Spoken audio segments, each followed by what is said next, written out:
What is up, you fucks? We are back with another edition of Doom Scroll Cast with me, Lord Botha, and if you aren't familiar with the show, we go through a bunch of current events, bunch of news topics, mostly in the space of gaming, maybe a little bit of politics. This is the only space where I where I don't really care as much about getting political and letting my political flag fly.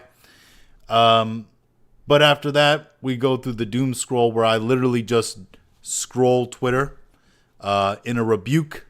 I didn't intend this when I started, but it is a rebuke of fucking the quartering and his whole idea that, there's this random adult content that's just shoved in your face at all times on X, when in reality, to get a lot of that content, you have to interact with it.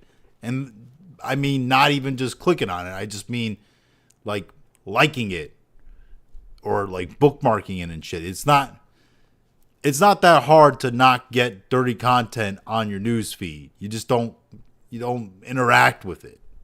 It's not that hard. But we will scroll through Twitter and we'll just react to some of the stuff that we see. This is the way it is. But yeah, we do have it's been quite a while since we had one of these, I think. And I think it was last week. When was that? Let's see here. Let's go. March 5th. That would have been last Thursday. So when I was doing the gaming stream that night, yeah, I was literally in the middle of an upload, I think. I was right about to upload a short about fucking Night of the Seven Kingdoms, and Xbox just decides to drop, oh hey, we're coming out with a gaming PC now. So had to stop everything, do something on that. And we're going to talk about that a little bit more in depth now, because more details about the Xbox Project Helix has come out since then. And kind of go over that, reported pricing, or what they think is going to be the price range. We're going to talk about lawsuits. This is basic. I'm gonna be honest. Other than that, this is gonna be this is gonna basically be a LawTube like stream, because there's so many lawsuits that have dropped in the past like 48 hours that I don't. It's just ridiculous, man. It's ridiculous the amount of like people trying to sue publishers and like not game development companies, but just gaming industry companies. And so we're going to go through several of that. Some of them I've looked through already, some of them I haven't, and we'll just kind of react live to those. I do have a video out on some of the Valve lawsuits. Well, it's not out yet. Still got to edit it, publish it, all that, but it should be out tomorrow. So you might hear this information again if you go through the videos and all that. But yeah, we're also going to talk about Trump administration potentially banning Tencent or forcing Tencent to sell shares of their companies that operate in the U.S., which is pretty fucking wild, because Tencent is literally Tencent. You know that is an old joke that like China makes everything. Like the Free Tibet movement, they made the Free Tibet fucking bumper stickers. Well, like the same just goes for their gaming companies too, because Tencent's hands are in fucking everything. Like Tencent deals with everything. I don't know how I think I counted it as like 34 different companies that Tencent either completely owns, majorly owns, or owns some kind of stake in that company, whether that's 1% to like just under 50. So yeah, we're talking about that, a lot of stuff. But I think we'll start with Project Helix. Let's go ahead. That. All right. We'll block out the tabs so you don't see my Furinari stepsister video tabs. All right. So yeah. So on March 5th, Thursday, Xbox thought that they would just completely rock the gaming world by saying, "Hey, guess what? We have a new console coming out, and it's a PC."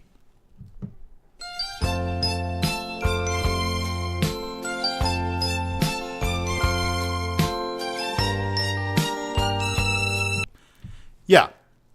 So apparently Xbox is officially in the PC business now. And I told everybody, I was one of the people. I'm not where I want to be right now. I want to be right here. There. Okay. We're going to make me a little bigger actually too. There. I like that. Anyway, I told everybody. I said, listen, the future of gaming industry, the future of gaming is PCs, branded gaming PCs. Consoles are going to be a thing of the past. Why is that? Well, because originally, I'm going to have to be a bit boring here. Not that I'm not always boring, but I have to be extra boring here. Give you a little bit of a history lesson, a very abridged history lesson, which is that consoles originally, see, there was these things called computers, and they were not traditional PCs, but they were just actual computers that were meant to do just high functioning calculations and very advanced calculations for fucking NASA. And that was streamlined and became desktop PCs in the 80s, right? And eventually, people got to the idea that you could play digital games on those PCs, right? Fucking war games and stuff like that. Fucking, what's his name? Matthew Broderick playing chess against the fucking Whopper military computer, okay? But there was at one time this idea that, well, what if we made a dedicated computer system to just to just playing games, right? And that system would be able to hook up to, I don't know, your television. So you could play games in your living room rather than play it on your PC, on your designated monitor and all that. And so it could be more of a communal experience. You play with your friends. You could just be more comfortable in your living room, etc. So, what we think is the first gaming consoles, living room consoles, was born, right? Fucking Atari and shit like that. Eventually that grew into the modern industry of gaming consoles, PlayStation, Xbox, Nintendo, etc. And the thing about that is, as that grew and consoles became more expensive to move with sort of the times and the inflation, it also became this idea of like value for your dollar, right? And this idea that as PCs were advancing and it was becoming easier for people to actually play video games on PC, even in the early 2000s, well, there was this sort of idea that consoles needed to transition not from just being gaming consoles, but to tap into new, broader audiences. And how do we tap into those audiences? We tap into audiences that don't play games, right? So this is the whole idea behind the Xbox One, right? Xbox One because it was a one-in-all entertainment station. That was the thought process behind it. This whole idea that we're going to offer a system not just for gamers, but we're going to offer a system in which people who want to watch TV, that's why they emphasize fucking TV so much when they came out with the Xbox One. People who just want, is it an entertainment system to be able to watch TV, to watch streams, to do other things on, right? Whatever. That, run other apps, Spotify, music, etc. That was the concept, right? Is making consoles into a home entertainment station, specifically for television, streaming, and music. The problem is, with the invention of things like the Roku, that whole concept was immediately thrown in the trash. And that happened about at the same time as the Xbox One was coming out, and this idea that consoles should maybe transition from being just gaming consoles for gamers into home entertainment systems. Now, another thing that was around at this time was this whole idea of kinetic gaming, right? Which, as we all know, was always probably going to be a bit of a gimmick. This whole idea that, we need to have the ability to get up and move, and the whole trope of like gamers are fat and gross and lazy, etc. But this was the introducing the idea of like, no, you can play with your family, get up and do fucking bowling with the Wii remote and shit, and be physical while gaming, Dance Dance Revolution and all that bullshit. But immediately, because A, it was a gimmick, let's be honest, and B, it was very, very difficult to sell and market to and create a space for, because it was also tied to the whole idea of being a home entertainment system, right? While families were also becoming more independent of their own unit, basically more divided, and there's not as many family game nights anymore, right? This whole idea of being a more diversified in terms of seeking out our entertainment within the family, right? We have options now as single entities within the family, not just the family as a whole. And the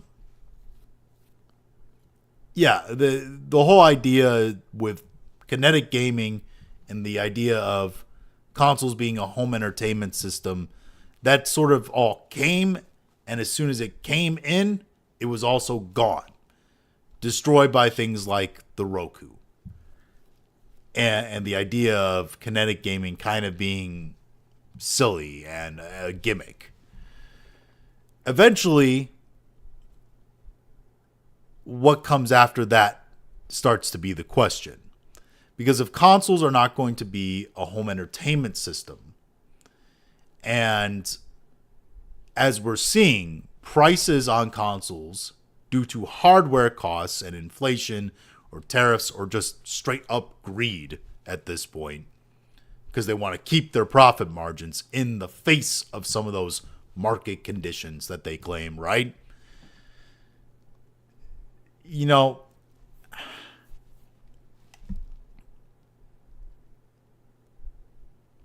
It's one of those things where it's like they want to keep their profit margins, and in the face of all those market conditions, they don't want to give up their profit margins. But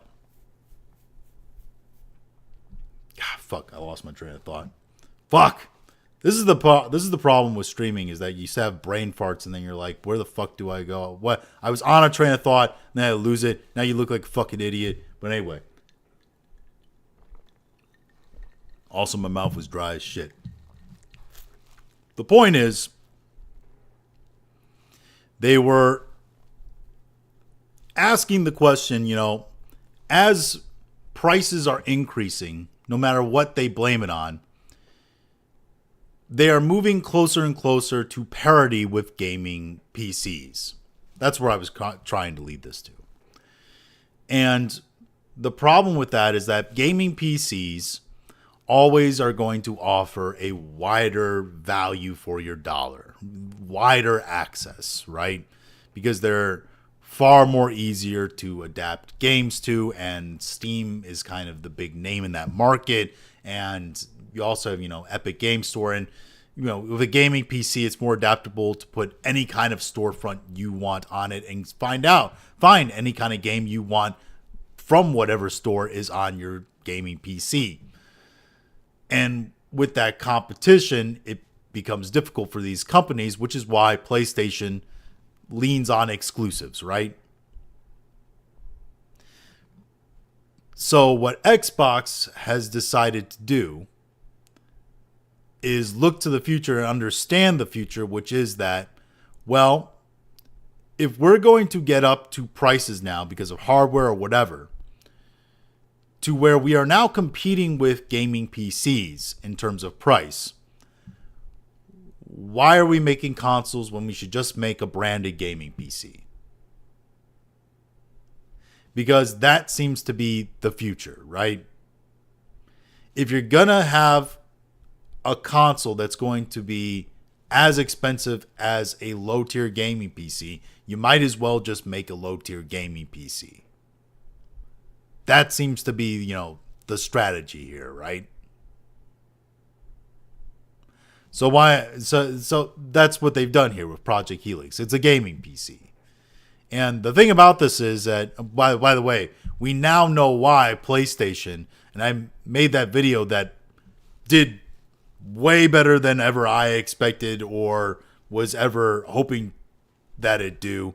Like, the average for my videos is like somewhere between 50 to 250 views, and that video got over 8,000. It was fucking wild, phenomenal. Thank you for anybody that's catching this on the VOD or watching right now or whatever that took a look at that video. It's fucking awesome. Really appreciate it. But I made the allusion to the fact that PlayStation was pulling out of the PC port market in parts because they were afraid of the success their games, their exclusive games and contracted games were having on PC, and the speed of the success they were having versus being on console for a year exclusively on PlayStation. And I used Solar Blade as an example, and I used Resident Evil kind of as an example now. But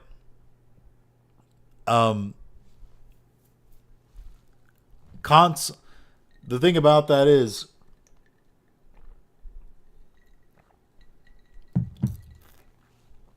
the real reason why isn't just that. That's part of it. But the real reason why that PlayStation is leaving the PC ports is because of the Xbox Project Helix. Because Project Helix is a gaming PC. So we're going to put our games on the PC port, but if Xbox has a PC and our games are PC ported, well, that means that Xbox guys can play our games on their Xbox device, right? And we can't have that. We can't have that. No. That would be terrible. Imagine porting PC. Imagine PlayStation porting games to PC and then end up having Xbox guys be able to play PlayStation games. They never live it down.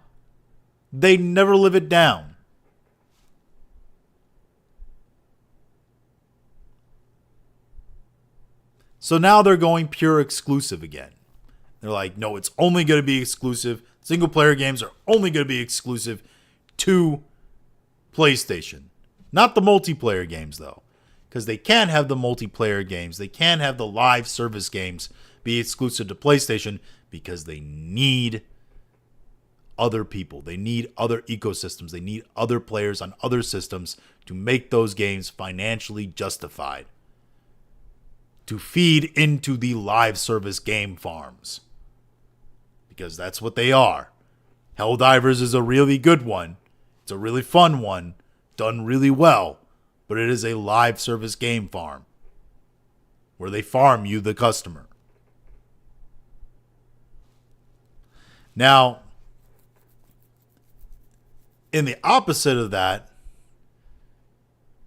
looking more towards the future, you have Xbox creating a gaming PC where essentially they're acknowledging, hey, the future is PCs, future is gaming PCs, and we're going to essentially commit to the platform wars, where in the future you're going to see branded gaming PCs. It's all going to be about libraries of games. What can they as a platform provide for me? Versus whatever kind of other PC is out there. And Steam acknowledges this too. Steam is making their console, right? But they're just doing what Xbox is doing, except in reverse. They're making a PC that's more approachable to people by labeling it a console PC, when in reality it's a gaming PC as well. And Steam is making their gaming PC by basically like, hey, let's look up the most bought pieces of hardware, just throw those together, voila, we have a gaming PC. So yeah, is Project Helix going to be successful? I have absolutely no fucking idea.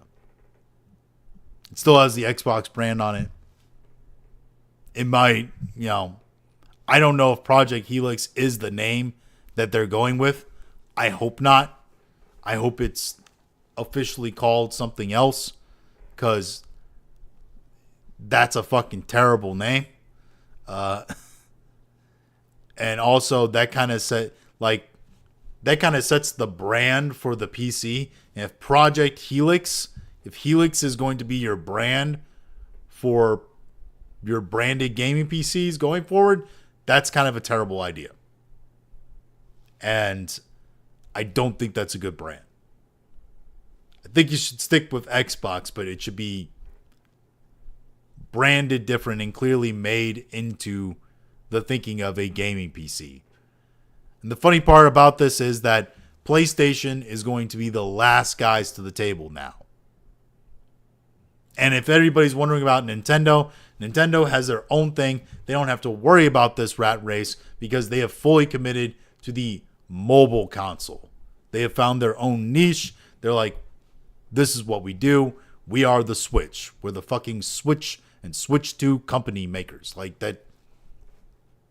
That's what they are. And they churn out their shitty Pokemon games and lackluster Mario games on those platforms. And yeah, that's what they're going to continue to do. They're going to continue to do that. And they're going to continue to sue people. Which, speaking of lawsuits, if you didn't notice, and I did have a short about this, but Nintendo is, they recently just filed a lawsuit as well. Hold on here. Oop, shit. Let's see here. Let's go to bookmarks.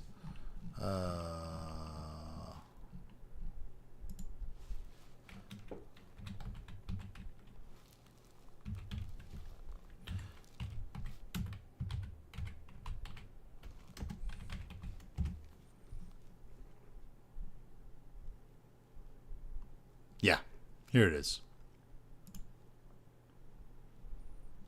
All right.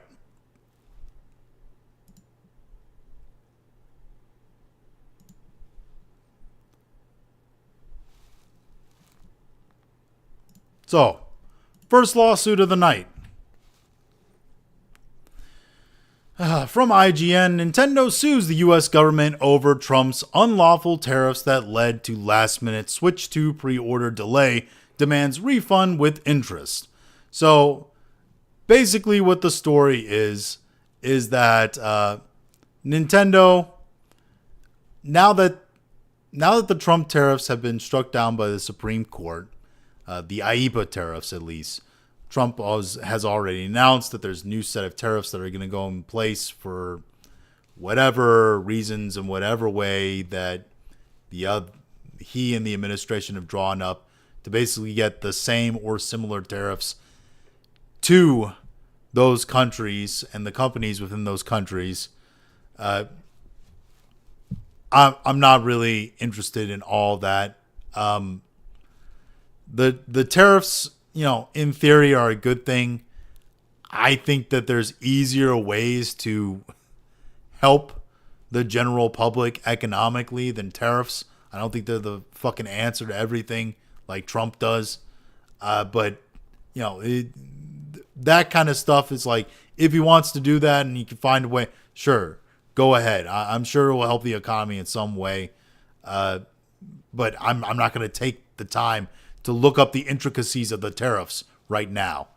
But after those original tariffs were declared unlawful and they were struck down, a bunch of companies now have come out and were like, well, we're going to ask for the money back that we were, that was taken from us during those tariffs, because the Trump administration, and all their genius, essentially decided that they were going to guarantee that if the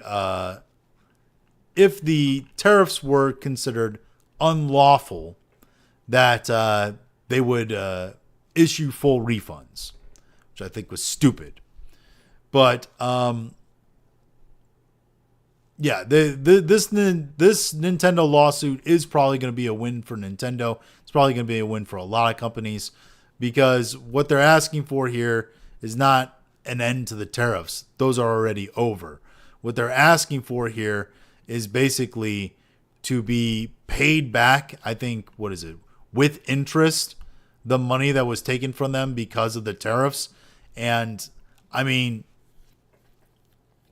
they have kind of a point as a company. We were charged for this stuff, that it was iffy on whether or not we could be, charged for this stuff. And now they're saying, hey, it wasn't right for you to charge these people for this stuff. So it makes sense for the companies to be like, hey, we should have that money back, in a certain way. But also, it's Nintendo being greedy, because like the tariff's already over. That money isn't really going to get you anywhere out of the hole. And what it is that they're trying to get the money back. So the next round of tariffs, if these additional tariffs are coming by other means, they have the money to pay off those tariffs, or withstand those tariffs at least, without actually losing anything. Because Nintendo they are the keen eye. They are the best at figuring out, trying to predict money that they're going to lose on costs, and then finding a way to cover those costs. Because that's exactly why they raised prices on everything to begin with, and then blamed them on the tariffs. They were coming out about the same time. Market conditions, right? But in actuality, they were just increasing their profit margins. And then now with hardware prices going up, well, now they're going to have to increase prices on all their items again. They're not going to want to do that. And also have to pay for tariffs, or had paid for tariffs. So to offset that, or to at least be able to say, hey, we tried, to people when they increase prices on everything again, they're suing for their money back. Anyway. But I do think Nintendo's going to win this lawsuit. A lot of companies are probably going to lose that lawsuit. They're definitely not the only one trying to sue the Trump administration. But speaking of the Trump administration and being involved in gaming, let's go to this one. Oh, shit. There we go. Okay. Trump administration weighs forcing China's Tencent to sell all its stakes in Epic Games, Riot Games, and Supercell. Meetings held over security risks ahead of China summit with Xi Jinping. That is a long-winded... By the way, the fucking editors for these fucking mainstream articles have to cut these titles down. These titles are fucking terrible, dude. Why am I reading an entire fucking paragraph of title here? You just cut it down. Just be like, Trump administration weighs forcing China to sell its stake in developers they own in some way ahead of meeting with Xi Jinping. You could cut so much out there. We don't need all the details in the fucking headline, all right? Anyway, the Trump administration is actively debating whether to allow Chinese tech giant Tencent to keep its ownership stakes in several major gaming companies, including Fortnite creator Epic Games, League of Legends developer Riot Games, and Finnish mobile studio Supercell. That last one is very interesting, Supercell, because, yes, they're a Finnish company from Finland, and Supercell makes Clash of Clans and a lot of mobile games. Mobile games, of course, go on your phone, which is a hotbed for trying to steal data from in terms of the spy games that are played between China and the United States and data collection in general for companies, everybody. So, yeah, clearly the Trump administration thinks that maybe Tencent is some kind of danger to the United States in terms of a foreign threat, an espionage threat, which is also why they labeled them like an affiliate of the Chinese military or whatever not that long ago, which I thought was very interesting. But senior White House officials are said to have held meetings to assess whether the investments pose a national security risk ahead of President Trump's planned April trip to China to meet President Xi Jinping. A cabinet-level discussion scheduled for Tuesday was postponed due to scheduling conflicts, the report said. Tencent holds a 28% stake in Epic Games, fully owns Riot Games, which makes League of Legends, and has a controlling stake in Supercell, Clash of Clans. Right. Together, those three companies reach more than 1 billion players worldwide. The Committee on Foreign Investment in the United States, CFIUS, a Treasury-led panel that reviews inbound investments for security risks, has been examining Tencent's gaming holdings since Trump's first term, making it one of the panel's longest-running cases. Basically, this all boils down to the Trump administration is trying to decide whether or not they're going to say, hey, Tencent, China owned TikTok, right? And they forced TikTok to sell. The Trump administration may try to force Tencent to sell. Now, this is not going to affect companies, I don't think, like Ubisoft, which is wholly foreign in terms of France and China. But I don't know, maybe. And if it did affect Ubisoft, that would be very, very detrimental for them because they pretty much rely on Tencent's money. But for these others here, they're definitely, Epic Games has a fucking storefront on most PCs. Riot Games makes League of Legends, which is big. Supercell, we already talked about them and being on pretty much everybody's phones. This is very, very similar to the TikTok case, where they might force Tencent to have to sell all their stakes. If so, that's going to create a very, very big financial hole in all these companies. It would be very interesting, by the way, if some other companies came along, maybe those favorable to the Trump administration and maybe conservative media, and decided to invest in all those games. Would be very interesting if that happened. But yeah. All right. Now let's talk about the most recent lawsuit. We'll save the Valve stuff for last, because the Valve stuff is extensive. But we'll start with this one, or we'll go to this one. This is one I have not actually read up on a whole lot yet.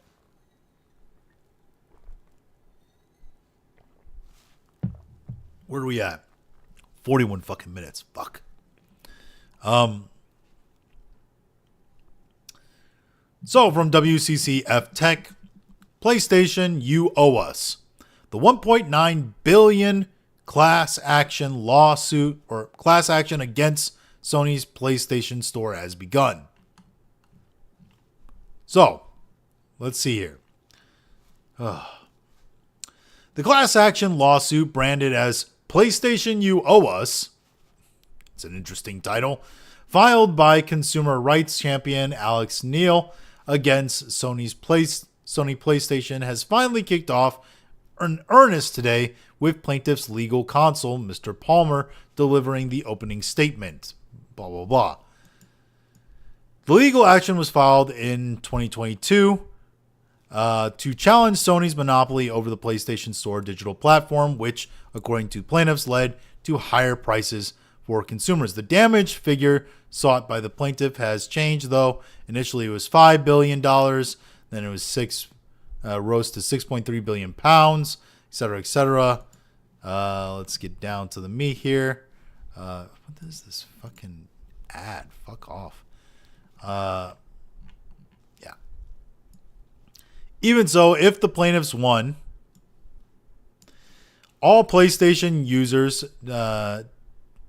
domicile in the UK who, during the relevant period, August 19th, 2016 to February 12th, 2026, made one or more relevant purchase, they would be essentially, people who made purchases during that time would be granted £100 to £162, but it's like $200 and something if they're found guilty. The case is fairly straightforward. In essence, it states that Sony has illegally monopolized the digital distribution of games and add-on content on the PlayStation Store, and used that monopoly overcharged consumers by approximately 20% compared to what prices would have been under competitive conditions. The mechanism through which this alleged to have happened is Sony Developers Publishing Agreement, GDPA. Let's see here. The contract all developers and publishers must sign before distributing anything on PlayStation. Crucially, Clause 9.2.1 of the GDPA requires that all digitally delivered products be distributed only through PlayStation Network, explicitly prohibiting any alternative digital distribution channel. Simultaneously, Clause 15.2.2 gives Sony the sole and exclusive right to set retail prices for all digital content on store, which it does at the notorious fixed 30% target margin that has remained unchanged since the platform's debut. The argument is the combination of exclusive distribution plus exclusive retailing pricing control constitutes an abuse of Sony's dominant position in the digital distribution aftermarket in violation of UK and EU competition law. So what the fuck does all that mean? It means essentially Sony's whole idea of exclusivity is unfair competitive practices, is what they're trying to say. This whole idea that companies have to come to them, they have to sign an agreement to put their game on PlayStation Store, and in that agreement, Sony gets to control pretty much the entirety of set retail prices. So they get to set the price on the game without the say of the actual development company that made the game. Basically they're saying that is unfair competition because you're creating a monopoly by using your size in terms of the amount of space you own in the gaming company, in the gaming space, because PlayStation is the, largest in terms of the console companies in which people play on. So therefore they have the dominant position in the space. And they're saying that that's unfair of them to do this, requiring only PSN to be distributed to. Basically, if you're going to distribute your game, you have to have a PSN, which we all remember the Helldivers debacle, having to log into PSN. Basically, if you're going to, it was basically Sony's way of being like, hey, if you're going to play our game, even if you don't play it on PlayStation, you're going to fucking touch PlayStation's network in some way, okay? We're going to get traffic to us in some way.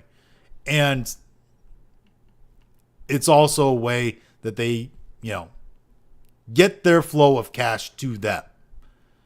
And they control the prices doing that without the development companies say. And all this is considered to be unfair business practices. Sony's position is that this is a system market in which consumers choose between the PlayStation and Xbox consoles, and that competition between those systems is sufficient to constrain Sony's conduct. Under this framing, there is no separate digital distribution market. It's all part of one competitive ecosystem. So what Sony's arguing is that how can we be not competitive and being a monopoly when we're just better than the other guys, right? So we can charge whatever we want. But that's not really what the lawsuit is complaining about here.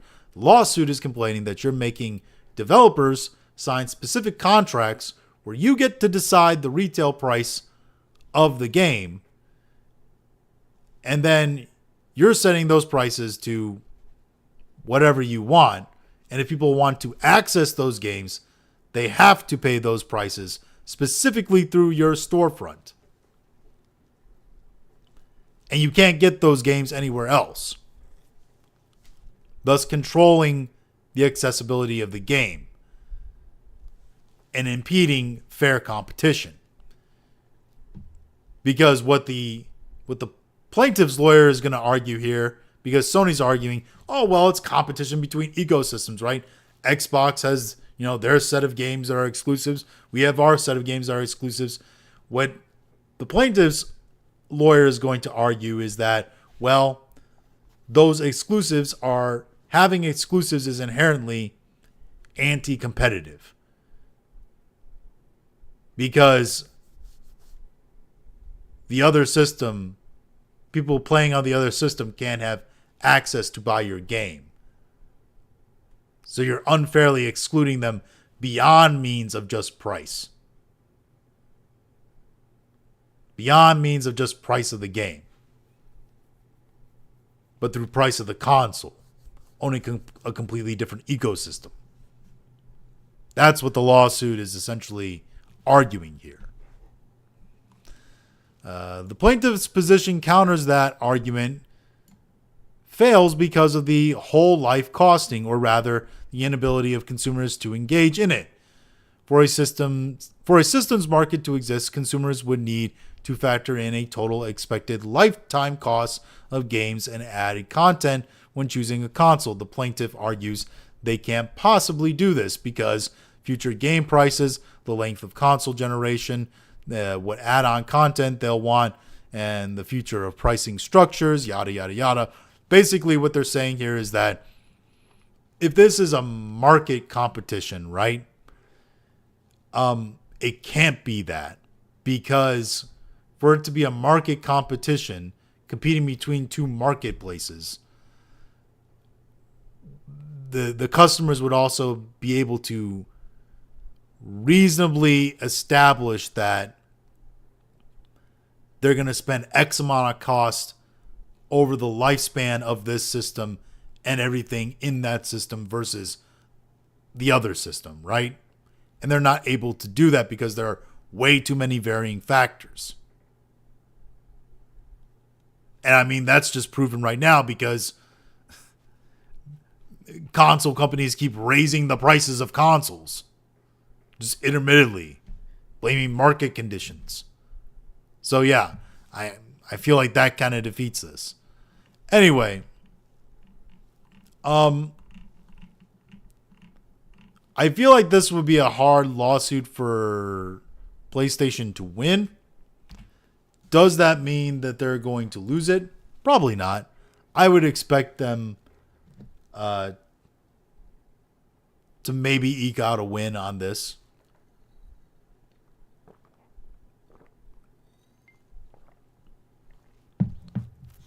Basically claiming that their whole business model is based upon exclusivity, and there's a history of these two ecosystems being exclusive in rights, and arguing that Xbox has exclusives too. Of course, then you'd have to have PlayStation fanboys admit that Xbox has exclusives that PlayStation fanboys cannot get their hands on, which would really peeve them. But yeah, I'm not sure about this one. I feel like it could go either way. It would be kind of fun to see PlayStation have to accept the fact that exclusivity is kind of over. And I think honestly it'd be good for them because they might be pushed into the platform wars and into looking at PC as the future, which Xbox has already done, right?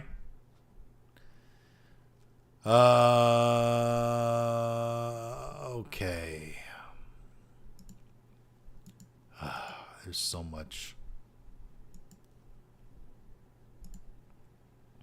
You know what? The Valve stuff is just so much. I don't think I can do it in a stream. So I do have a video that's going to come out. So if you're interested in the Valve lawsuit stuff, I'm probably going to release a video on that tomorrow covering it all.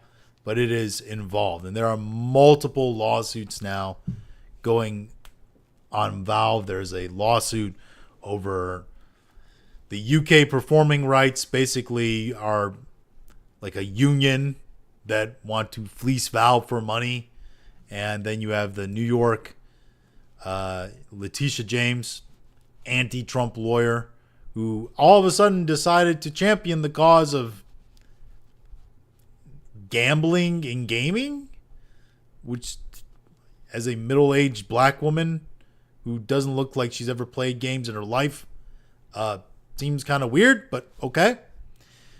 So yeah, she is suing Valve, and New York is suing Valve for the gambling loot boxes.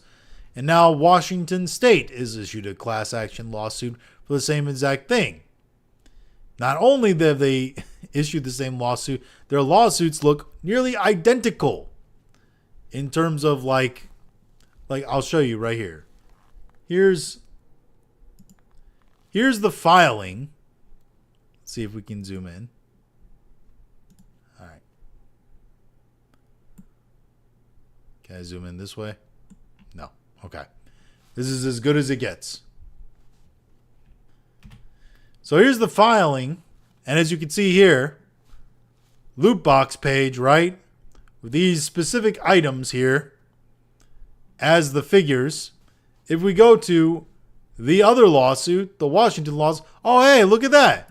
Would you look at that? It's the same exact fucking pictures. Huh?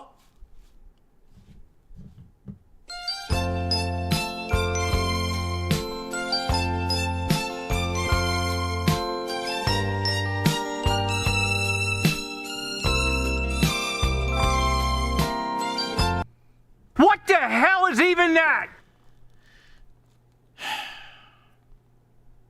Isn't that shocking? And there's so many different pictures within these lawsuits that are exactly like this.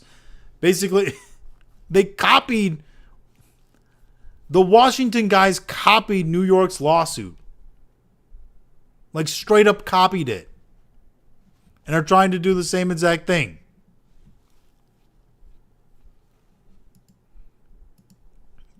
But yeah. Let's see here.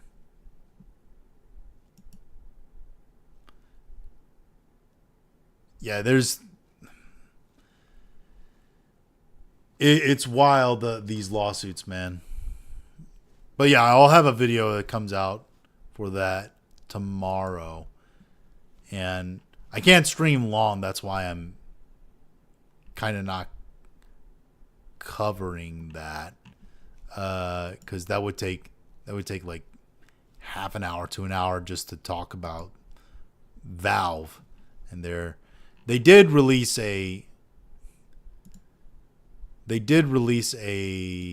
follow-up statement to the New York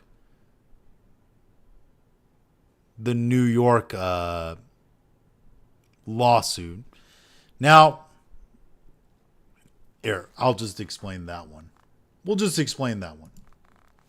So, the New York lawsuit, old Letitia James, I think I already put a video out over that one.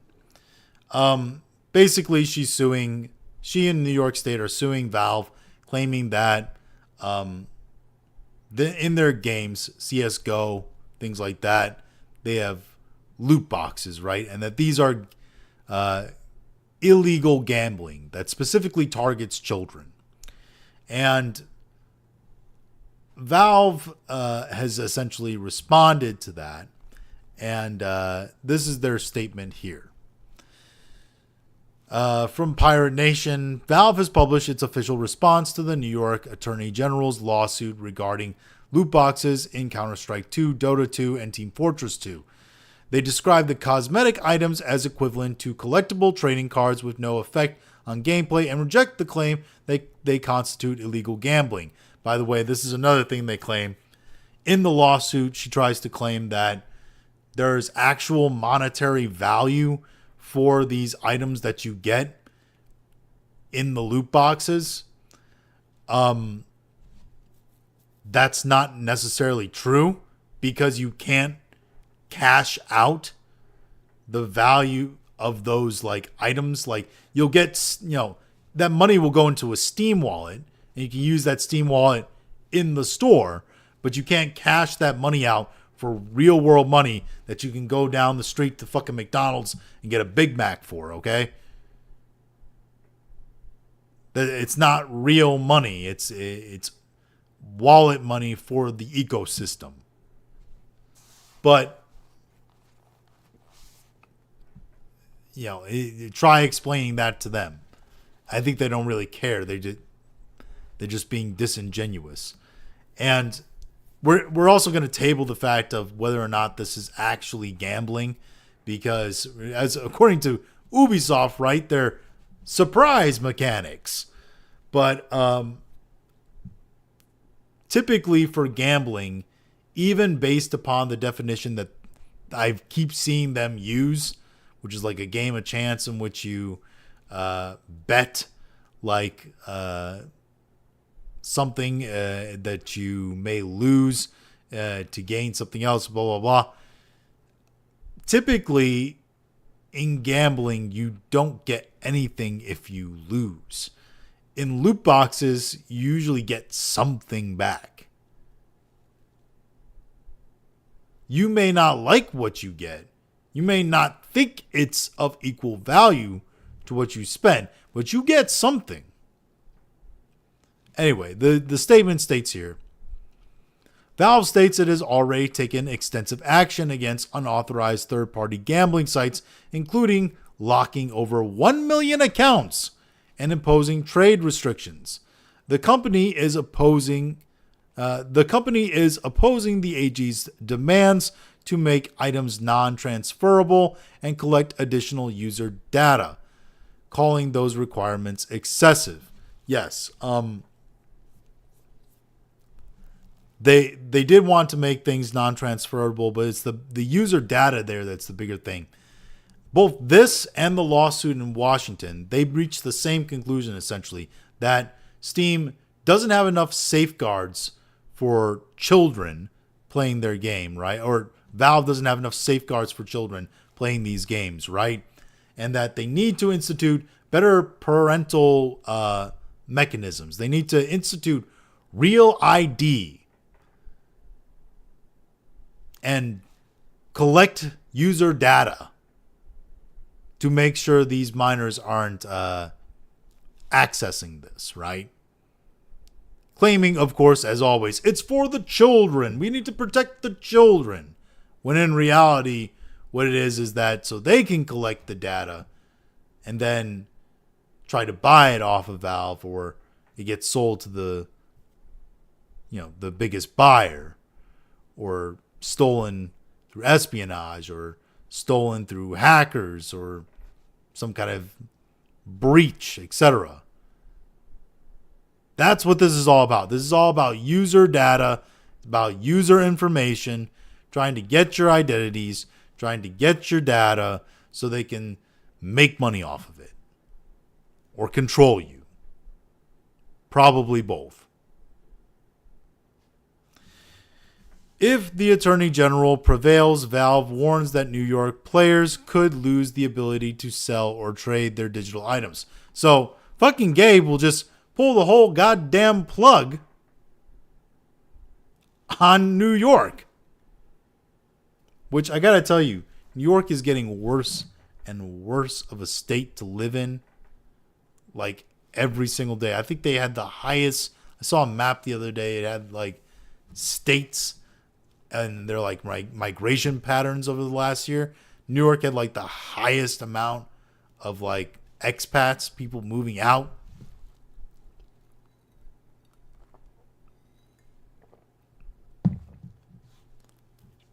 Because that's what happens. That's what happens when you have leftist one-party control at every level of the government consistently. You end up like New York. You end up like California, where the economy is shit. And you have to rely on the state for everything. And guess what? The state is shitty at providing you anything. Anyway, so we do that one. Let me see if there's anything specific more I want to get into here. We do that. I do like... Steam also had a statement here. Valve, in response to New York Attorney General's lawsuit, quote, "It may have been easier and cheaper for Valve to make a deal with the New York AG, but we believe the type of deal that would be satisfying to the New York AG would have been bad for users and other game developers, and would have impacted our ability to innovate in game design." Basically, go fuck yourself. We're not changing just to make you happy, because we know it would be betraying our customers and betraying the developers that depend on us. Gabe really is that motherfucking dude. The guys at Steam, the guys at Valve, they are those motherfucking guys. Good on them. Let's see what else here. Oh, yeah. I was going to get into... I guess we can talk about that. So, I forgot to talk about pricing with the Project Helix.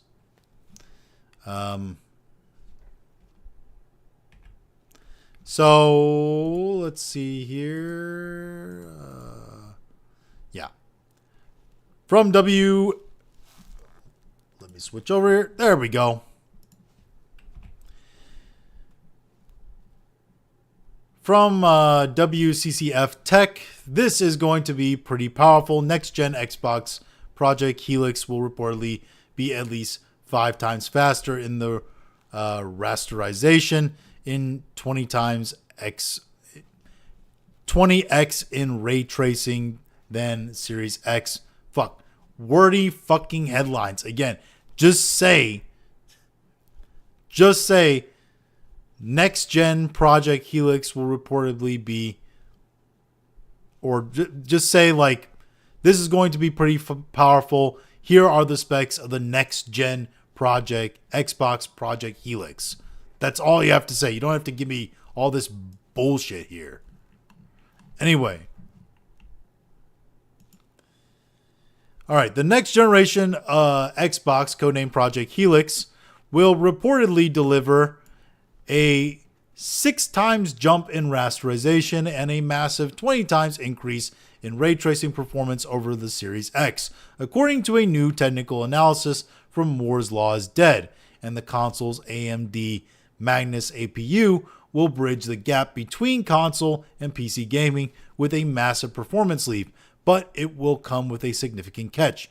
Early estimates suggest a target price between $999 and $1,200 for its possible 2027 launch. I have to say, compared to gaming PCs right now and what they're going to cost in the future, $999 and $1,200, it's not that bad. Especially with some of the stuff that they say is going to be in this thing. All right, let's pause Jensen here because I can't do the movement. All right. While the Magnus APU reportedly features only 30% more compute units than the Xbox Series X, the architectural shift to RDNA 5 means that each unit is roughly 65% faster. That's significant. This leads to a massive performance leap that aims to push frame rates past 120 frames per second, cap reportedly targeted by PlayStation 6. So they're claiming they're going to have higher frames per second than the PlayStation 6 that's reported. That's going to put PlayStation fanboys in a twist. This is going to be powerful, the YouTuber noted, highlighting a CPU configuration that reportedly combines up to 3 Zen 6 cores with 8 Zen 6C cores. This hybrid setup is obligatory choice for a system that must not only run traditional console titles, but also handle PC games.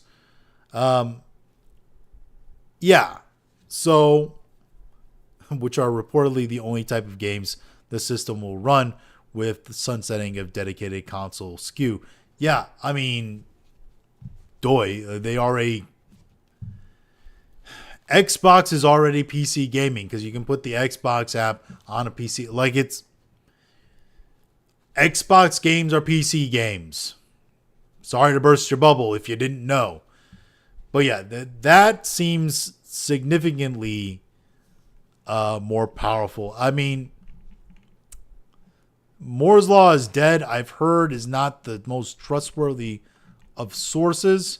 But I mean, a powerful system is expected to cost considerably more than a traditional gaming console, while Microsoft yet confirmed, blah, blah, blah, expected in the $1,000 range. Again, I don't think that's actually bad. According to Moore's Law is Dead, in some documents, Possession AMD is targeting $550 for its successor to the 9070 XT GPU, which is actually what I have, that will use the same chiplet as the Magnus APU, adding in the cost of the CPU die and RAM. If Microsoft were to sell the system at cost, Project Helix would be priced as low as $999, though aggressive pricing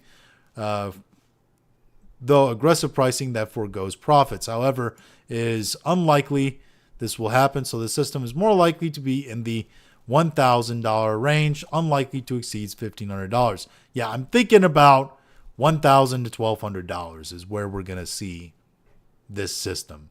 And I think, again, for all the stuff that's supposed to be in it, that's going to actually be a really good price and very competitive in the gaming PC market, especially the pre-built PCs. And this is what I'm talking about, man. They're transitioning now from being a console, right? And what we traditionally think of as a console, to now being a PC that is more games focused and more customer focused, and realizing that their competitors price wise are PCs now. So why not put more tech in it that is more PC like, charge less for it, and be more competitive in the PC space? It just makes sense. Meanwhile, PlayStation is going to be selling to the same chuckle nuts they always are selling. So yeah, I think Xbox is actually in a pretty good setup here. And here's more of the Nick Tech here has the specs, the specific specs. Hot take: if this is Project Helix is a console and a PC hybrid that can run Steam games too, this price is good. This is a good price. If rumored specs are anything to go by, it's going to be an absolute beast of a machine. You're getting, for what essentially is a gaming PC, a console, and most importantly, you probably won't have to pay a subscription for online features. I think that's a shot at Sony there. Leaked next-gen Xbox Project Helix specs. Rumored specs: CPU cores. He states the CPUs there. GPU compute units: 68 RDNA 5 CUs. MPU up to 110 tops. Memory tech: 192-bit memory bus with up to 48 gigabyte of GDDR7. The MPU, I'm not 100% sure what that all is, because I'm not a hardware expert. But the rest sounds actually really good, and at a price at about $1,000 to $1,200 for, if you think of it in terms of PC pricing for current PCs and actually future PCs for sure, pre-builds, that is actually a really good price and kind of a deal. Kind of a really good deal. All right. Is there anything else specific? Oh yeah, Marathon is dead. Womp womp. Made a video about that. So if you want to know about that, you can check it out there. I'm not going to rehash all that. High Guard shut down today, which I guess we'll start the doom scroll there. High Guard shut down today, guys.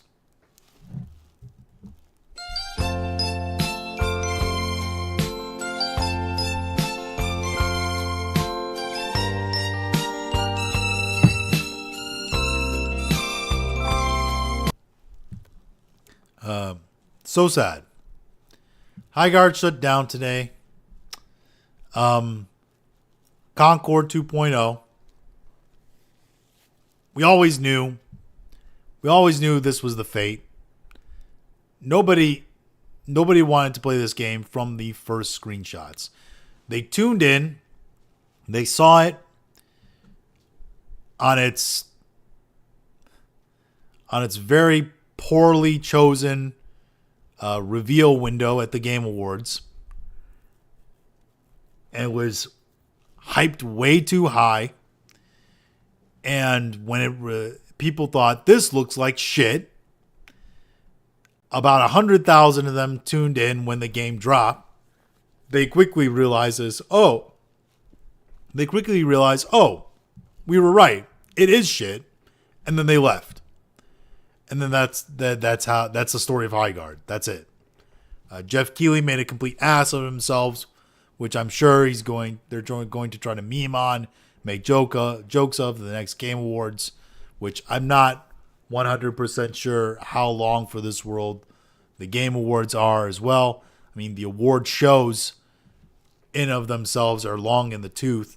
I'm surprised they still televise them anymore or care about them anymore because nobody's watching them. This would be the Oscars, the Emmys, all that.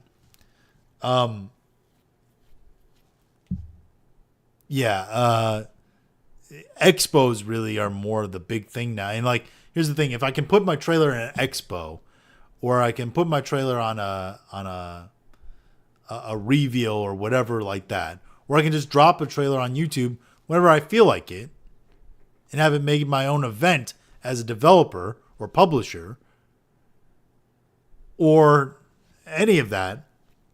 Why would I need to spend millions of dollars on a game awards like trailer spot? Doesn't make sense.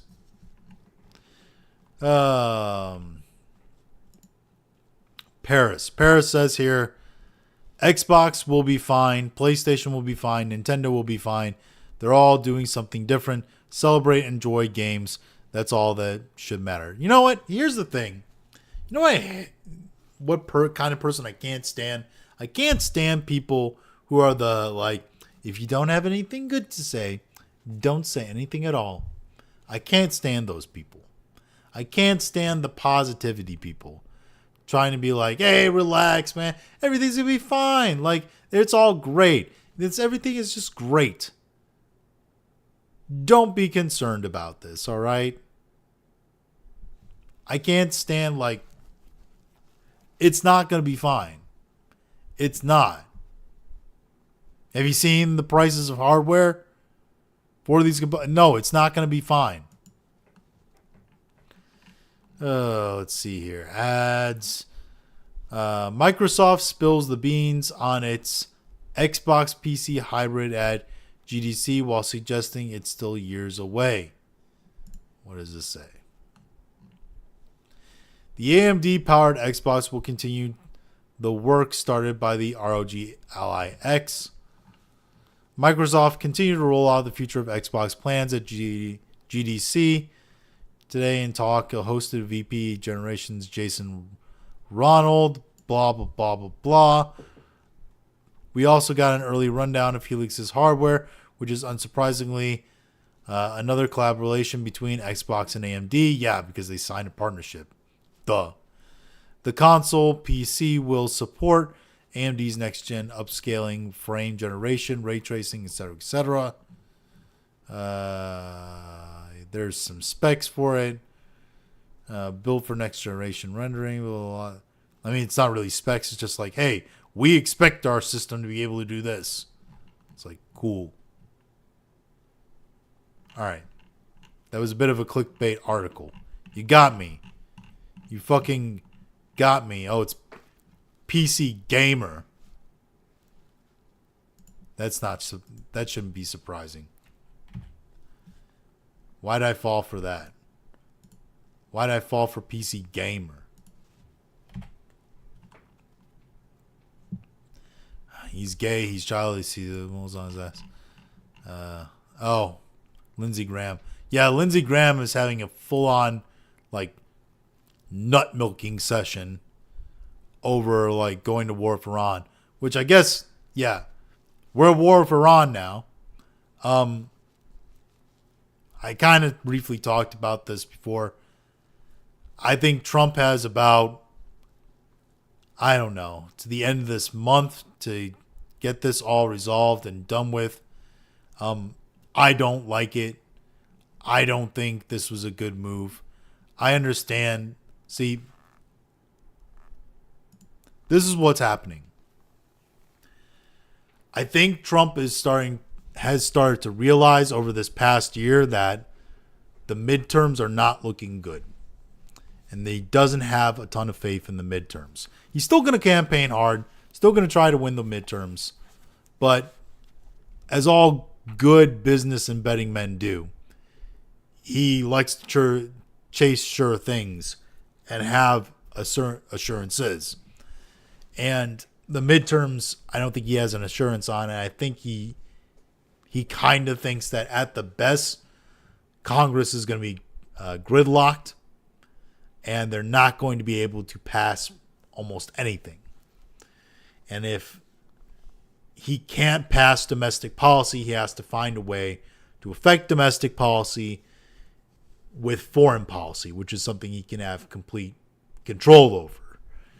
And I think he thinks by changing the regime in Iran and installing a more friendly government to the United States, that's going to increase the ease of flow of natural resources from Iran to the United States, and maybe even vice versa through trade deals that will help stimulate the economy and help bring certain prices down, especially oil, which a lot of people, when this started, were panicking, being like, oh my God, gas is on the rise and oil is up hundreds of dollars a barrel. Oh.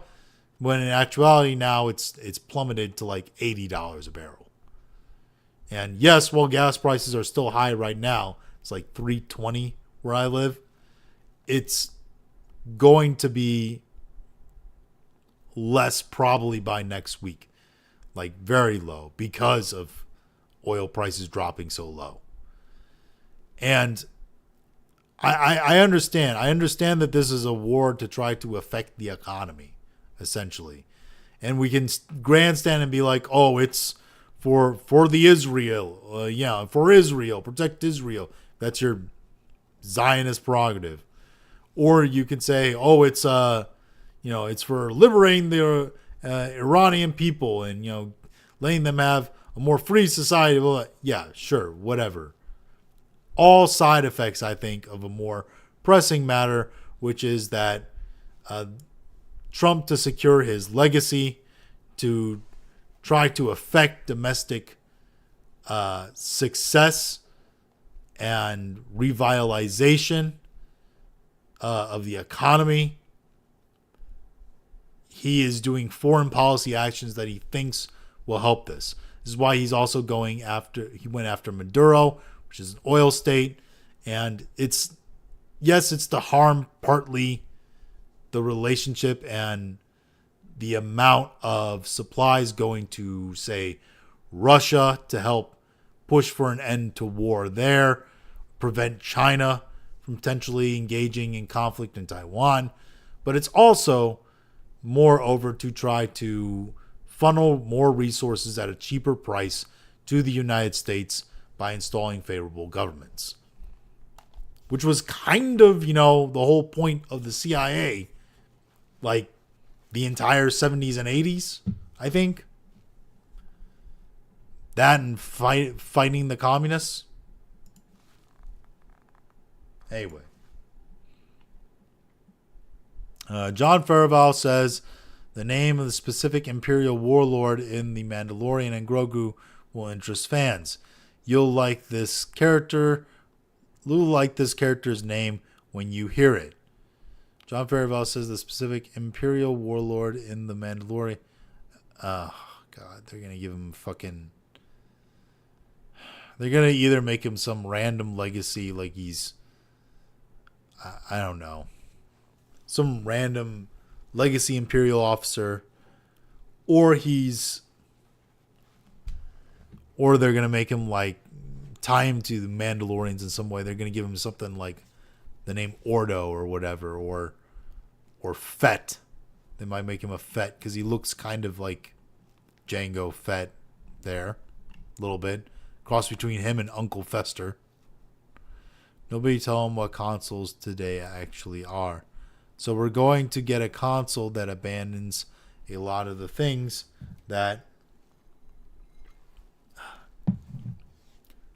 made a console appealing, so console fans can still have a console because their console business could no longer support a traditional console. Nobody tell them what consoles today actually are. Yeah, they're PCs, bro. They're becoming PCs. Sorry. Trump has been losing it lately. Yeah, OMB, Odin is starting to have a little bit of Trump derangement syndrome. Everybody is fucking wigging out over Iran, and it's like, dude, it's been a week. How How about we chill? How about we chill and see what happens? Because my guess is that it will not last long.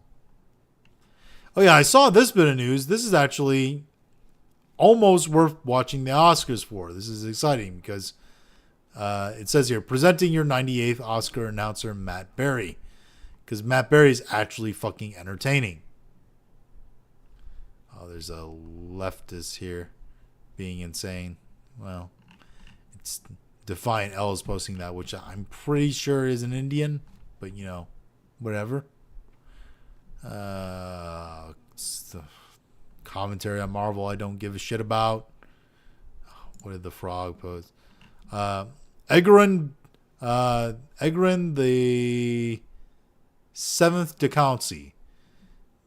Good follow, by the way, if you're into conservative politics and memes. You always post the frog of shame. If the frog of shame gets more likes than the original tweet, then your tweet really sucks.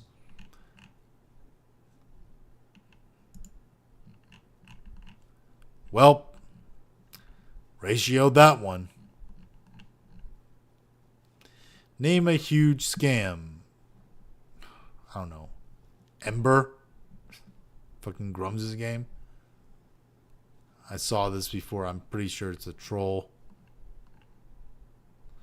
For those of you somehow don't know, this is all performative. Chappell Roan's publicist and her PR tells the paparazzi exactly when and where to go for these exact photos, interactions, and gossip. This isn't the 90s anymore. This shit doesn't work. Chappell Roan films the paparazzi after repeatedly asking them to leave her alone. Yeah. Crazy. Crazy people. Adam Krigler has been fucking... Like, this dude... If you don't know who Adam Krigler is, he used to be a Timcast guy. He used to work with Tim Pool on Timcast. And he left. There was drama. Whatever. Who gives a shit? He has also been very popular in sort of the Friday night sphere, the fellowship sphere. He does, or at least I think he used to do Forbidden Frontier, which is Gary Neurotic's show about the supernatural that they do, I think, every Sunday night. And but he's a fairly big, like, not just culture guy and like movies, TVs, all that, but fairly big gamer. And he has just been like shilling, like absolutely shilling Marvel Rivals for no apparent fucking reason other than he says he loves the game. And like this dude blocked a guy because the guy because he said the dude responded to him like a dick.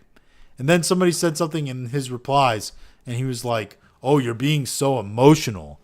And it's like, motherfucker, emotional? You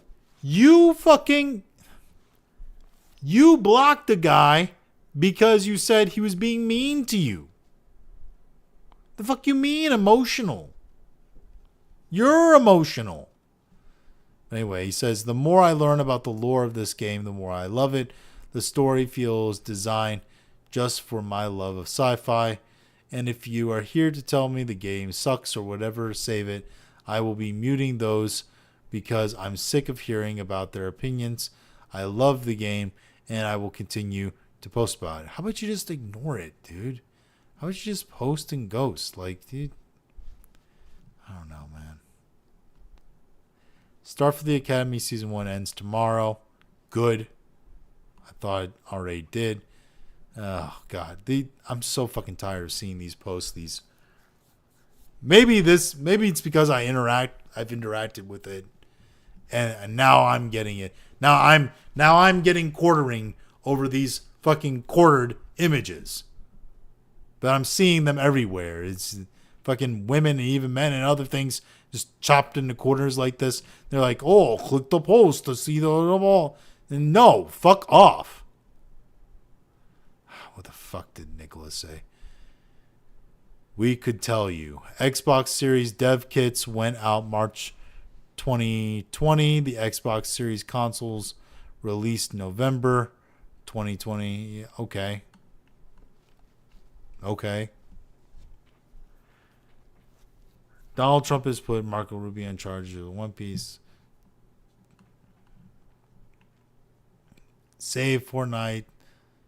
Fortnite Save the World is going free to play on April 16th.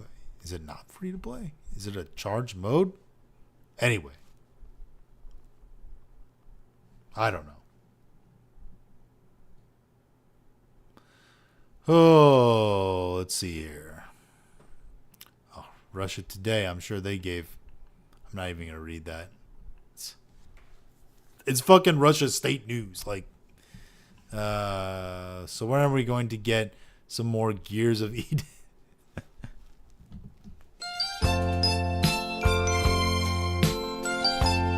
Never, fam.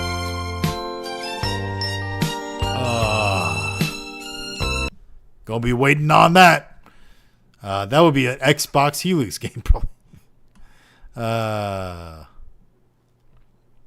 All these have been happening back to back. I think corporations got sick of losing money and failing while they see women getting rich through OnlyFans and sexualizing themselves for profit anyways. So I think they're bringing back the male gaze. I don't know what this is from Hillary Duff, but I like it. Hillary Duff is fucking S tier for me. Sydney Sweeney is Sydney Sweeney. I've seen the ad with Dakota Johnson, which is, it's I can't even. I don't think I can even show it here on YouTube. And Nani, ooh, hey, ooh. I haven't gotten to this episode of One Piece yet, but hey, maybe they're doing accurate One Piece where they're gonna make her breasts even more giant every season, because that's kind of what happens to Nani's breasts from what I hear. Still think trade route disputes are a stupid plot point. Well, how the tables have that's actually pretty good. That's actually pretty good. The internet. Haha, Xbox ROG Ally won't play console games, only PC games, therefore it's a PC. Project Helix, I play console and PC games.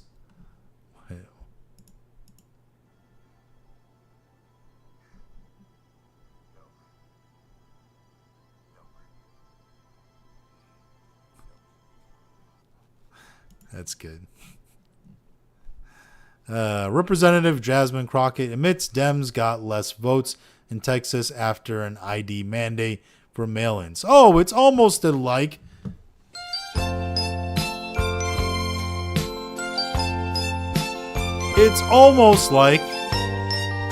voter ID laws work, and you should have them.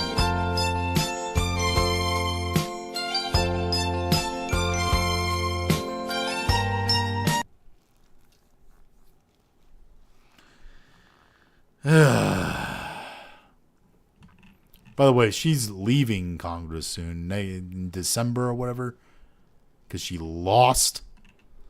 The burnt peanut couldn't contain his excitement after catching Cloaksy slip up once again. I gotta be honest with you. Like, Burnt Peanut is another one of those like mainstream streamers that it's like, okay, I get it. Like, this is your thing. Like, oh, Doc, he dresses up like a fucking douchebag. Ooh. Nick Merckx, he calls everybody a fucking douchebag. Ooh. Like,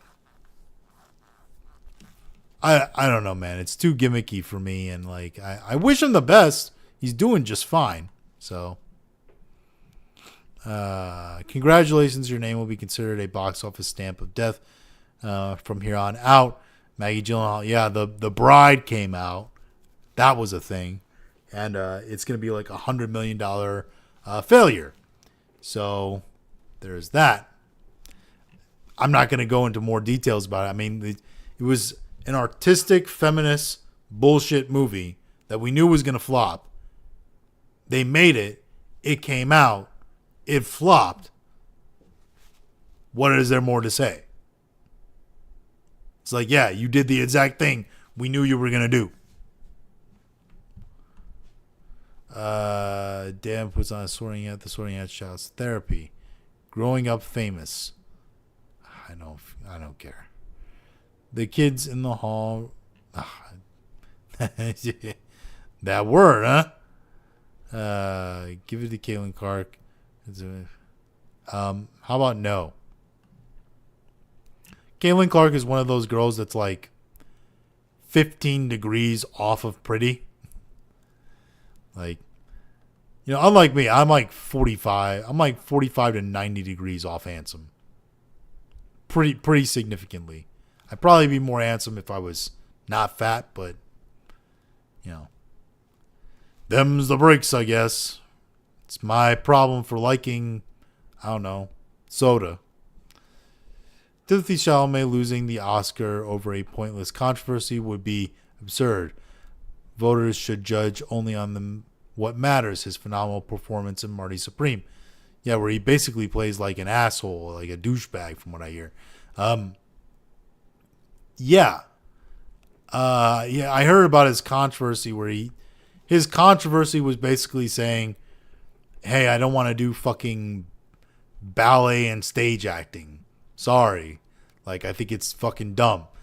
Like, he didn't say that last part, but that's what he was thinking. And people caught on to that and they were upset. Because, yeah. Let's see here. Honestly, I don't, I think that's probably where we're going to call it. Because we've been going for hour 30, close to that. And I got some more stuff I got to do tonight. I got to do editing. I got to do a whole bunch of other stuff. I can't go like a full 2 hours. But anyway, hope you guys have enjoyed the stream. Always strive to get better. If you're catching on the VOD, appreciate it. Make sure you guys all like, share, subscribe, all of that. It's been a banger week for us, banger weekend for the channel. Gained a lot of subscribers. Had that massive video go out that I had absolutely no expectation for. Really, really like proud of that, and like also humbled by that, and love that, you know, a lot of people thought it was something to look into. Gonna continue to put videos out, continue to put shorts out, have the streams, gaming stream tomorrow, since we had to move this stream from yesterday to today. And yeah, as always, appreciate you guys. Hope you have a good evening, and we'll talk to you again later. Good night.